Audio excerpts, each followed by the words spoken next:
Hi friends, எல்லோரும் எப்படி இருக்கீங்க? எல்லோரும் நல்லா இருக்கீங்களா? ஓகே ஃப்ரெண்ட்ஸ், இன்றைக்கி வந்து வாத்து வளர்ப்பு வந்து 20வது நாள் ஃப்ரெண்ட்ஸ். இந்த 20வது நாளில் வாத்தில் என்னென்ன பண்ணிக்கிட்டு இருக்கோம் அப்படிங்கிறத பாருங்கள் ஃப்ரெண்ட்ஸ். காலையில் வந்து 9 மணிக்கு தீவனத்தை போட்டு வாத்தை வந்து இந்த பர்டிகுலராக திறந்து விட்டுருவோம். அதை திறந்து விட்டோன்னே அதுக்கப்புறம் பார்த்திங்கன்னா அது பாட்டில் இந்த தண்ணியில் குளிச்சுக்கிட்டு அது பாட்டில் மேய்ஞ்சிக்கிட்டு இருக்கேன். இங்கே பாருங்கள் ஃப்ரெண்ட்ஸ், ஒரு வாழை மட்டையை நாங்கள் வந்து கீழே வெட்டி போட்டேன். அதை எவ்வளோ தூரம் குடஞ்சி இது பண்ணி இருக்குங்க பாருங்கள் ஃப்ரெண்ட்ஸ். இதுதான் வாத்துக்கு வந்து எதை போட்டாலும் சாப்பிடும், எந்த இதுவும் கழிவு கிடையாது ஃப்ரெண்ட்ஸ்.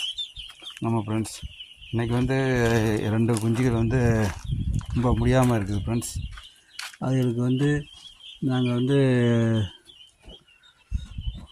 காலையிலே வந்து இது பண்ணி போட்டோம். அது வந்து சாகும் தருவாயில் இருந்துச்சு. அப்புறம் வந்து டெராமிசன் பவுடரை வந்து லைட்டாக கலந்து கொடுத்துட்டு அதுக்கப்புறம் வந்து இது பண்ணி பார்த்திங்கன்னா இப்போ வந்து ஓரளவுக்கு 2 எந்திரிச்சு நிற்கிது ஃப்ரெண்ட்ஸ். ஆமாம் ஃப்ரெண்ட்ஸ், 2 குஞ்சு எந்திரிச்சு நிற்கிது. காலையில் வந்து சாகும் தருவாயில் படுத்துருச்சு. ஆமாம் ஃப்ரெண்ட்ஸ், காலை உணவு திட்டம் முடிஞ்சது. அடுத்து வந்து மதிய உணவு வாத்துகளுக்கு இப்படி வாழை மட்டையை பூரா நாங்கள் வந்து சின்ன சின்னதாக வெட்டி போட்டுருவோம். வெட்டி போட்டுட்டு அதுக்கப்புறம் பார்த்திங்கன்னா அதுக்குள்ளே இருக்க தண்டுகள் எடுத்து ரொம்ப சிறுசாக நறுக்கி போட்டுருவோம். ஏன்னா அப்போ தான் அது நல்லா சாப்பிடும். ஆமாம் ஃப்ரெண்ட்ஸ், பாருங்கள், இதுதான் மதிய உணவு.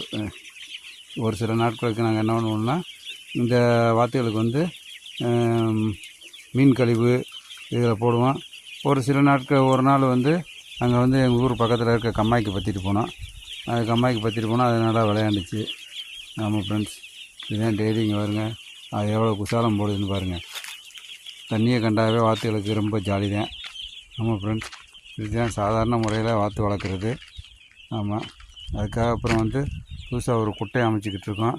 அது பூரா சிமெண்ட்டு போட்டுவிட்டு அதுக்கப்புறம் வந்து நல்லா அதை தண்ணி விட்டு நிப்பாட்டி அதுக்கப்புறம் இந்த குட்டையில் விடலான்னு ஒரு ஐடியாவில் இருக்கிறோம். ஆமாம் ஃப்ரெண்ட்ஸ், இது வந்து தார்பாயில் போட்டிருக்கோம். தார்பாய் வந்து ரொம்ப நாளைக்கு தாங்காது. டப்புன்னு கிழிஞ்சு போச்சுன்னா அதுக்கப்புறம் வந்து ரொம்ப சிரமமாகி போயிடும்.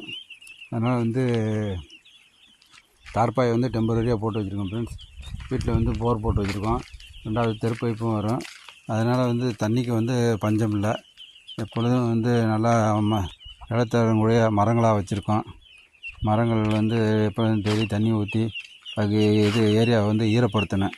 இப்போ தான் வந்து வாத்துகள் வந்து காலையில் வந்து திறந்துட்டோன்னா அந்த புழு பூச்சிகளை மேயறதுக்கு வந்து அது நல்லாயிருக்கும்.